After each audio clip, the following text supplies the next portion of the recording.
Subscribe to Tech Bro and click the bell icon for never miss an update.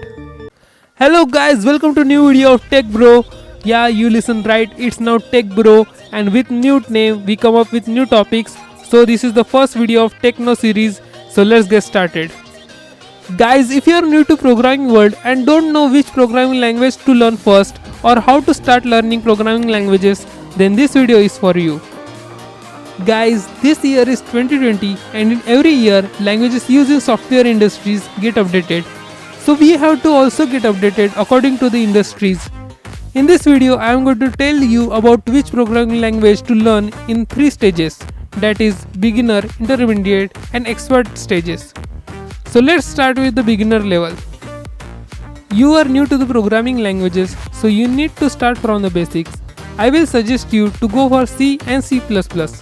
As the C and C++ are the basic programming languages and most of the concepts contained in this language is similar to the other programming languages like Java and Python. If you completely learn C, C++, then you will be better understand Java, which is an object-oriented language.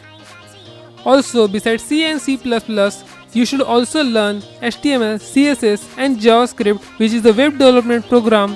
With this web development program, you will be able to create simple interactive websites. So now, if you have completed beginner level, then let's talk about intermediate level. In this level, you should learn Java and Python language, as both of the programming language are very popular in software industries.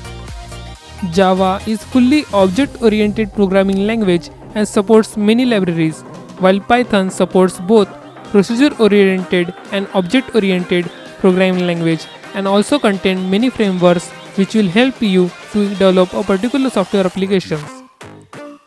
Java and Python developers are needed every year in the most of the companies. So you should try this programming language. Also try to learn PHP, JSON, AngularJS, JS Node and jQuery, which will help you in the backend with the web applications. So now let's move to the last level, that is expert level. In this level, you should learn Android app development, which includes Java. As you have learned Java in the intermediate courses, it will be easy for you to learn Android app development. Also, you can try to develop iOS apps by learning Swift language. Also further, you can learn some other concepts like artificial intelligence, machine learning and database management system in programming languages. So in this way, we have completed all the 3 levels about how to learn programming languages and which programming languages to be learned. So that is for today's guys. I hope you enjoy this video. Then hit the like button and share it with your friends. And don't forget to subscribe our channel for getting more updates. I will meet you in another video with new topics. Till then, goodbye.